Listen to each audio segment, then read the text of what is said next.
Hello, warriors. Welcome to the You Movement. I am B. I have been noticing a little bit of a trend as of late, as a good few people have reached out to me with the same predicament, which is, help, I am married to a narcissist and I want out.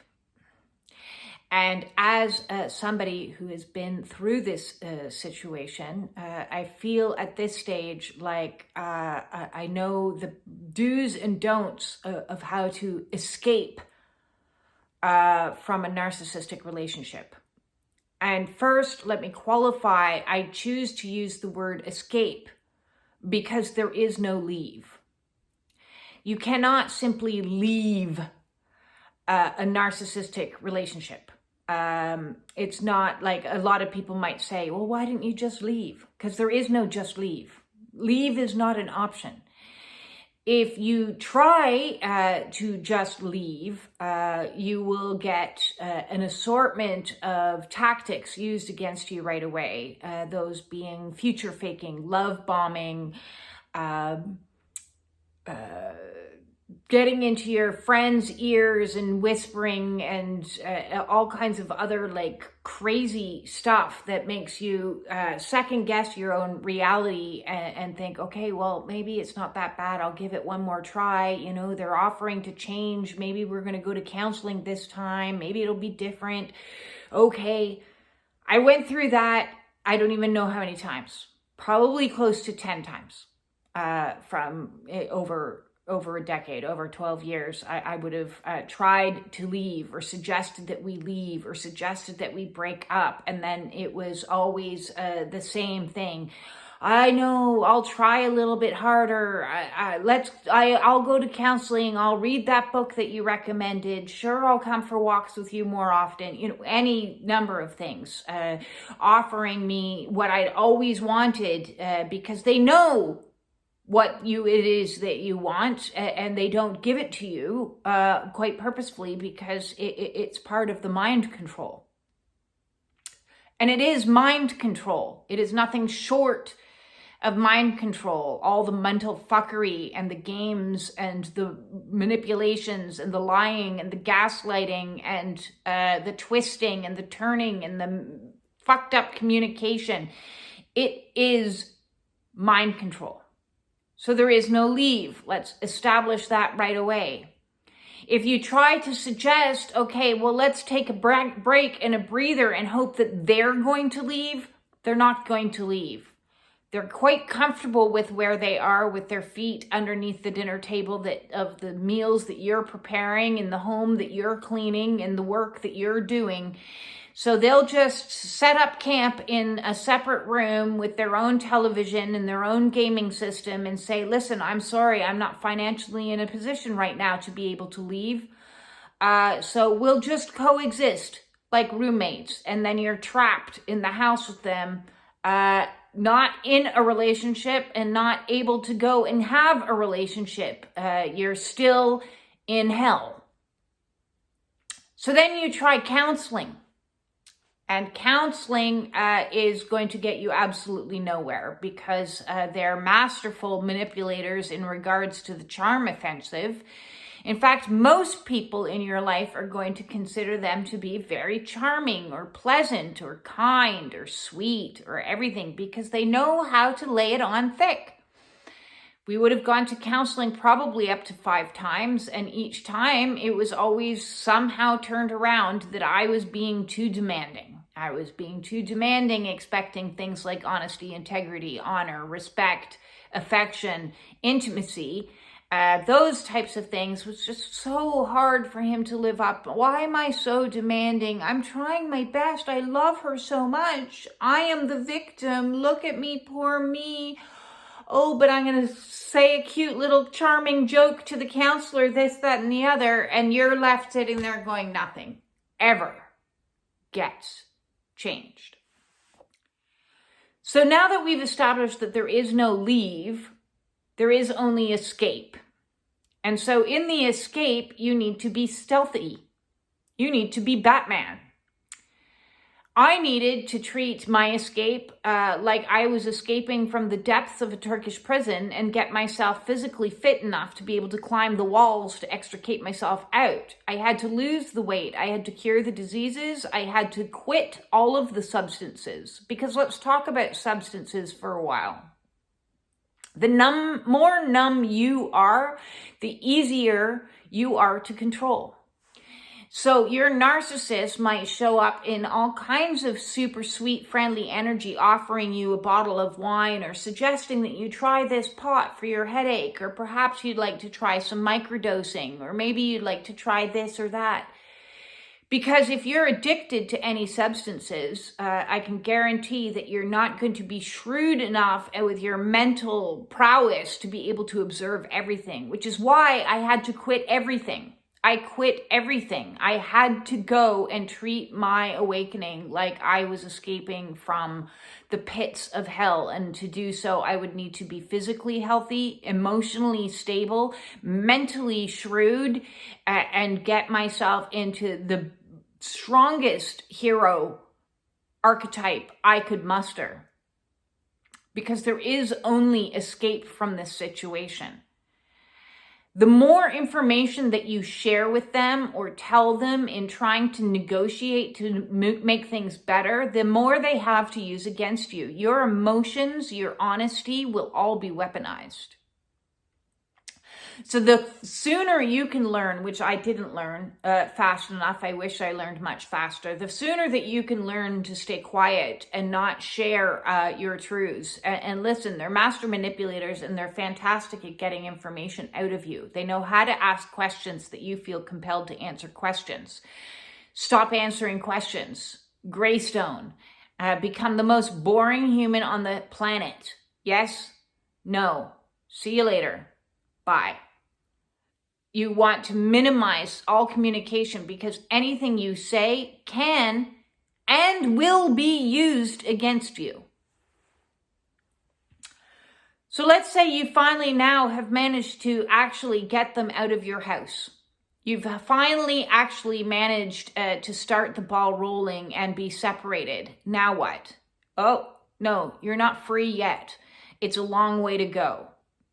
Now you need to go absolutely no contact. And there is no messing around with this. This is as serious as any other addiction out there. You have to go absolutely 100% no contact. And not only no contact with them, you need to go no contact with all of their contacts or shared contacts that you have in common. You might actually have to go no contact with some of your friends. I actually had my friends weaponized against me and used as flying monkeys. Flying monkeys are when they get into the ears of other people and they start dropping little bits of information, which is going to gaslight you and manipulate you. I had an acupuncturist say to me once, I really think you should give him another chance. I hope you two get back together. An acupuncturist? What? Why are you saying things like that to me? I had a friend get in my ear and siding and sympathizing with him. Anyone that sides and sympathizes with your abuser, block and delete. You can cut off all forms, any ways that they have inroads to get to you, to get into your brain, to fuck with you, you need to protect yourself from. So you need to go absolutely 100% no contact. And understand that when you're going no contact, it's because you're about to go into some serious withdrawal. And when I say withdrawal, I mean withdrawal. I wouldn't have believed it myself unless I've actually gone through it. And it was the worst thing I have ever experienced in my life. Because you need to understand that your brain has been hijacked. Your brain chemistry has been manipulated and over and over again for such a long period of time between hits of cortisol and hits of dopamine. I'm going to fuck you up and I'm going to save you. I'm going to create chaos and then I'm going to be the one that comes in and gives you the calm. And so it develops into this, I need this person. What am I supposed to do? I'm feeling anxiety. They're the person that's always there for me in my anxiety, even though they're the person that caused the anxiety. So your brain is not something that you can rely on, because the brain chemistry is going to start to fire and go off and go, where's my hit of cortisol? Where's my hit of dopamine? And the cognitive dissonance that's going on in your brain means your brain is going to start saying to you, I miss them. I miss them when they are there for me when I have anxiety attacks. I miss them when I'm not feeling well and they're there to help me. Not understanding, because of the cognitive dissonance, that they were also the cause. They are the cause so that they can be the cure. And that is how they fuck with your mind. So you need to go absolutely no contact. On top of that, you need to go and watch every single video out there on narcissism every single day for months on end. My social media feed was all narcissism videos for a stretch there. Narcissism, because it's like having a medically assisted withdrawal from like heroin. You know how they give you another drug so that your withdrawal is less? Watching these videos will be a continual reminder, because that cognitive dissonance is going to have you being pulled and sucked back in. It's like energetically you're being hoovered back into the relationship. And so you need a constant reminder of this isn't who they really are. The person who they really are is a cruel, manipulative, hurtful, terrible person that does terrible, hurtful, cruel things to you. So the more you watch videos on narcissism, the more it's going to like allow your brain the time that it needs to like come to a place of understanding and wholeness again, bringing those two compartments of the mind of, I hate them, I love them, I hate them, I love them, bring them into reality again, because who you love doesn't exist and who you hate does. And so the more that you are focused on these types of energies, and for a while, give it about 6 months of being one of those people that is watching and consuming every little tidbit of information, because what that is doing is it is helping bring you back into reality and out of the shared fantasy that they have created. This fantasy that they're actually a good person, this fantasy that they care about you, this fantasy that your relationship one day is going to be how it felt in the beginning when they were love bombing you, because it never will. Who they are does not exist. It was a character created to give you an illusion, to create a fantasy, to create a split kind of cognitive dissonance in your mind so that you could be totally off kilter and easily to control. As well as watching everything you can possibly watch on narcissism, follow Dr. Romani's advice and make an ick list and put it beside your bed, so that when you do, and you will, start going through cravings like, I miss them, I need them, I can't live without them, that you have the ick list right there to remind you of the reality of the situation. Because your brain has been hijacked. The brain chemistry has been hijacked. It's not reality. You're not, missing them is not reality. That is not what reality is. That is a chemical impulse that you have no control over, no more than a heroin addict has control over wanting a fix. As well, when you're in a state of no contact, maintain no contact. Now, keep in mind, I had to break no contact in order to push through my divorce, and that was risky business. If you are pushing forward for a divorce, or you've been cohabitating and you need to like separate property, separate this or that, quite honestly, ask for nothing is my advice to you. Obviously, a lot of people are going to think that's crazy advice, but to me, freedom was far more important than anything else. I did not want spousal support. I didn't want to negotiate. I didn't want anything. Granted, we have no children, so that simplified things for me. But no amount of money in the world, no spousal support, no object, no big screen TV, no nothing was more important to me than my freedom. And I guarantee to you, if you are embroiled in a legal battle, you have the potential of losing everything and more.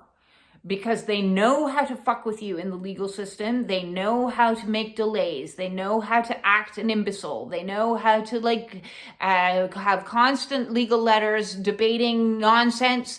So every legal letter, more money is being thrown out of your pocket. More money, more money, more money, more money, more money. And it would have been far easier for you to have just left and walked out the door with a bag in your hand than losing so much money that now you're in debt and you're worse off than having nothing. So nothing is better than negative nothing. It's better than debt.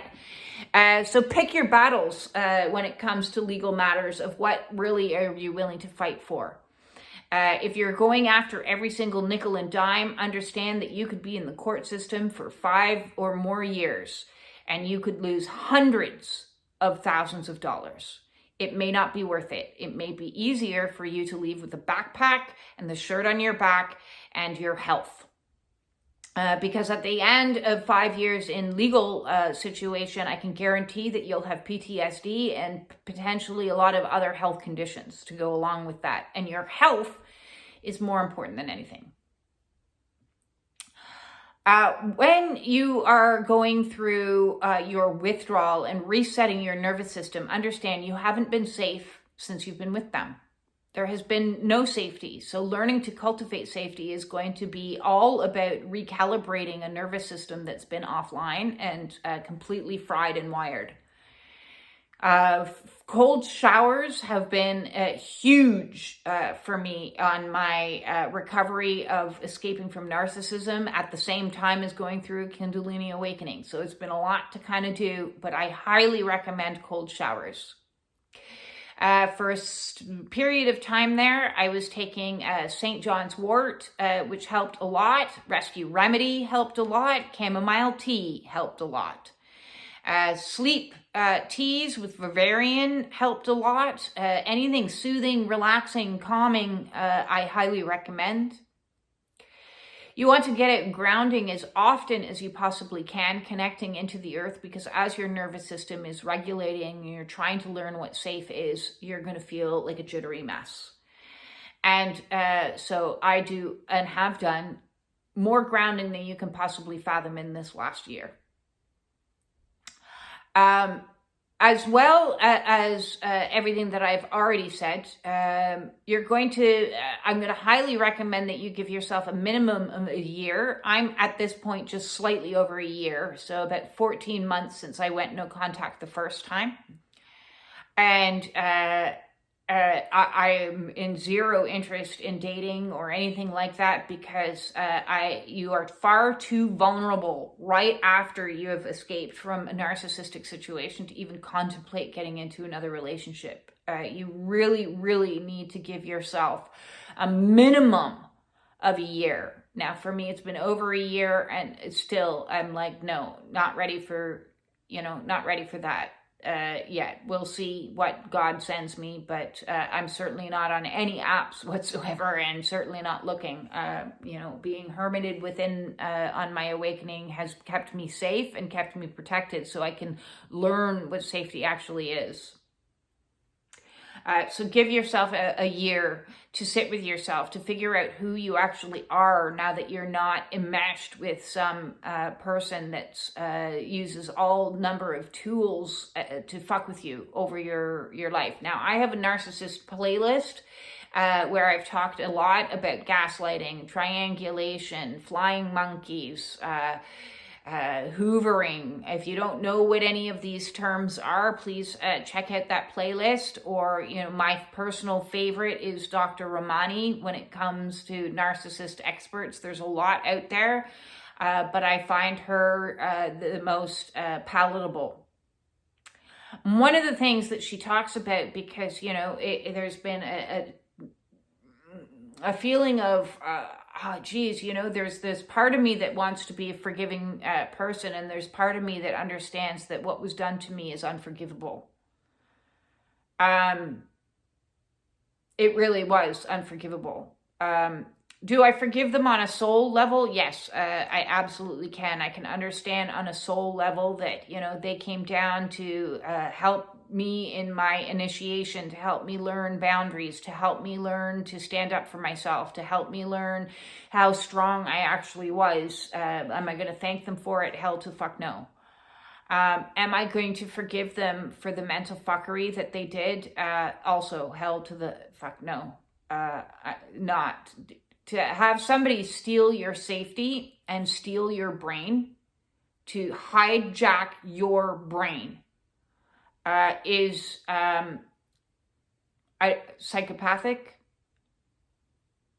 a sadist, a sociopath, a narcissist. I don't know what they are. All I know is it was pure fucking evil. And on a spiritual perspective, I highly believe that these people are infected with negative energies and demons. You know, people say, you've got demons. Yeah. Somebody that fucks with somebody to that extent, they've got some serious demons. And, you know, let God take care of that. It's in God's hands. I don't seek anything other than justice. And, you know, I've handed the confession that was given over to me to the police, and it's up to the police to decide. It's up to his victims to decide. It's not up to me. So, and it's up to God. So God and those that are involved in the situation will handle it from here. It's not up to me. But what is up to me is saying my truth and sharing my story so that I can help other people out there understand how serious it is to be in a relationship with these types of individuals. And you need to save yourself. Do not stop. Do not collect $200. Do not, you know, whatever. Save yourself.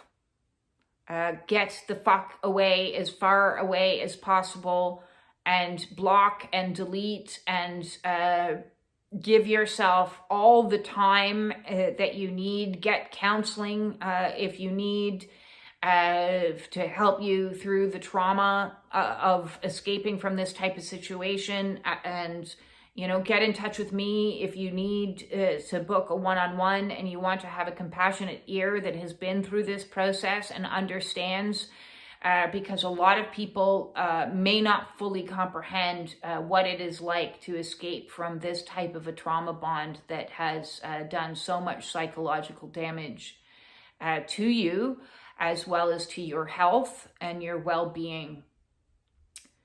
Very serious topic.